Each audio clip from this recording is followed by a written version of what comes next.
as I waited to board a plane that would take me to meet the 60-year-old Paul McCartney, a familiar face appeared on the departure lounge TV.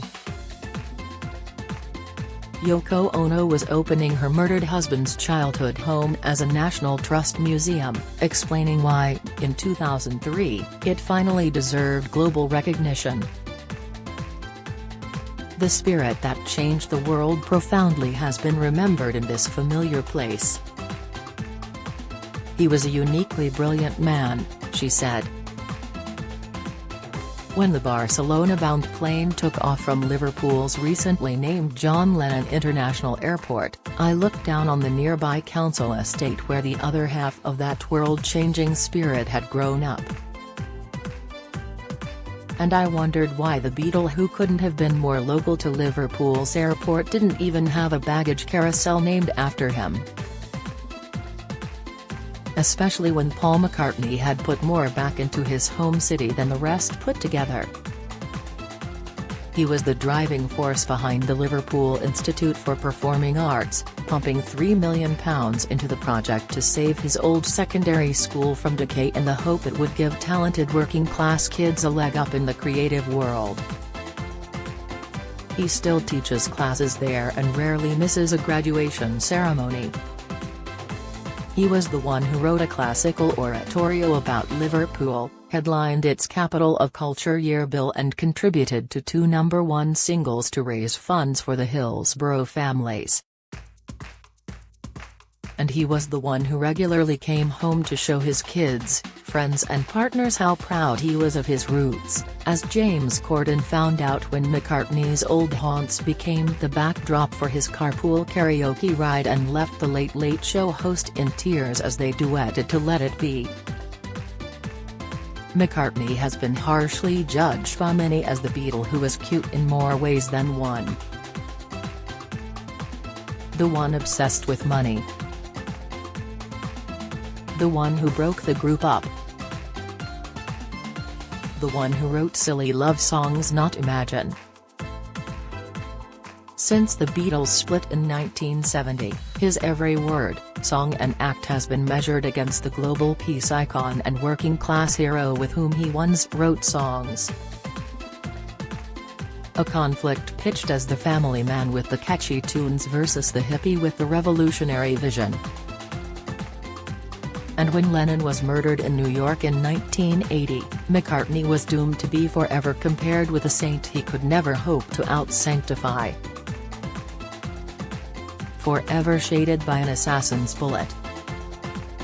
Standing in the Barcelona sports arena watching the first of 2 sellout shows though, the adoration for McCartney bordered on the religious as 18,000 worshipping Spaniards screamed themselves hoarse.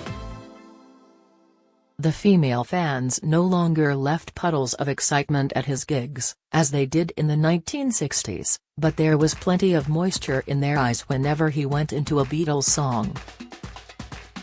On the floor they twisted and shouted like ghosts of manic days past. Up on stage, the 60-year-old was being reborn, hammering out his spellbinding back catalogue, offering potent reminders to his audience of who they were and who they loved. The love of McCartney's life was Linda. As the Beatles imploded, he fell into a depression and hit the bottle, and admits he was saved by the love of his wife, who convinced him he had so much to offer as a songwriter. In 1970 he released his first solo album, McCartney, which became a US #1. The following year a second album, Ram, went to #1 in the UK. Later that year, McCartney formed Wings with ex-Moody Blues guitarist Denny Laine, with Linda following as a vocalist and keyboard player. He agonized over the decision. Wings was always a difficult idea because I knew any group having to follow the Beatles would have a hard job, he said. However, it was a choice between going on or finishing, and I loved music too much to stop. Wings would become one of the top-selling acts of the 1970s with 14 US #1s and 5 #1 albums. During our interview before the Barcelona show, I asked how he felt about the scathing criticism some of his Wings output drew, including the sneering about Linda's vocals. "I've learned over time that if you try something different you are going to get knocked," he answered, pointing out that on that tour, his Wings songs drew the biggest crowd reaction from audiences outside of Britain. He could have added that purists slagged off his 1977 hit Mull of Kintyre, but it sold more copies than any Beatles single.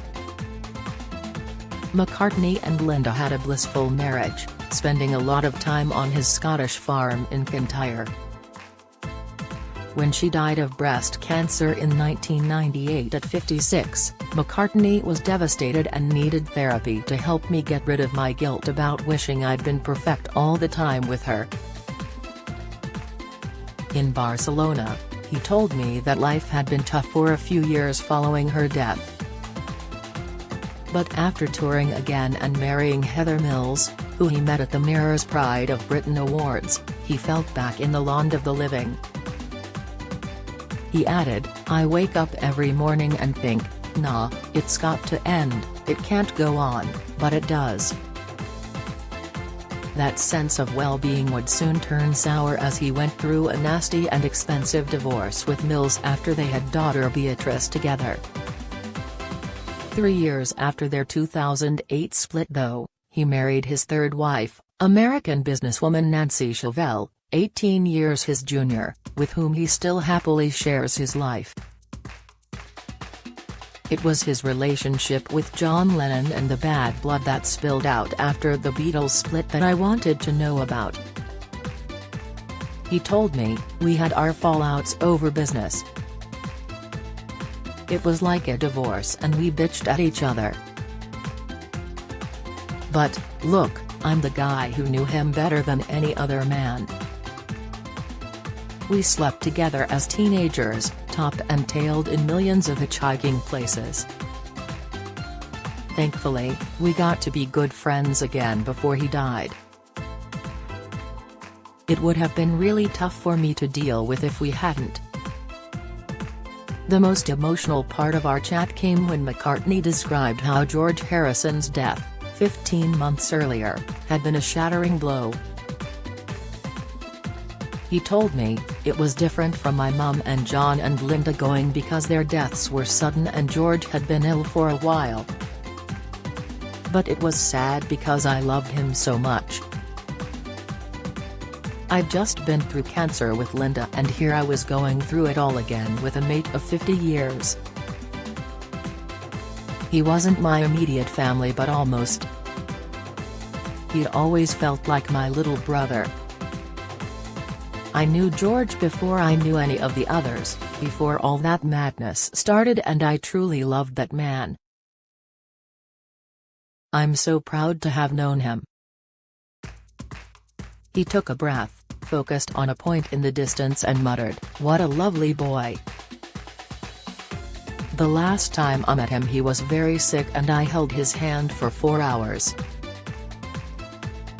As I was doing it, I was thinking I've never held his hand before. This is not what two Scouse fellas do. I kept thinking, he's going to smack me and tell me to FK off. Get all the biggest showbiz news straight to your inbox. Sign up for the free Mirror Showbiz newsletter." But he didn't. He just stroked my hand with his thumb and I thought, "Ah, this is okay. This is life. It's tough but it's lovely."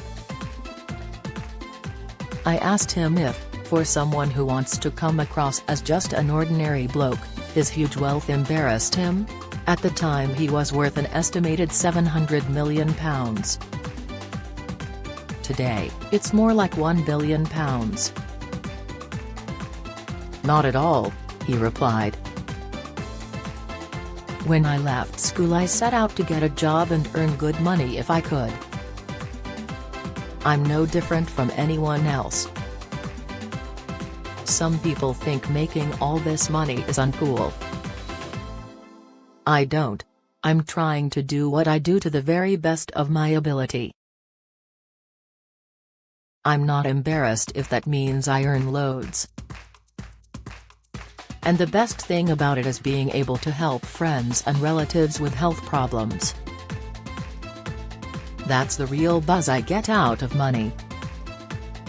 When Wings split up in 1981, McCartney had successful collaborations with Stevie Wonder, Michael Jackson and Elvis Costello and carried on recording solo work.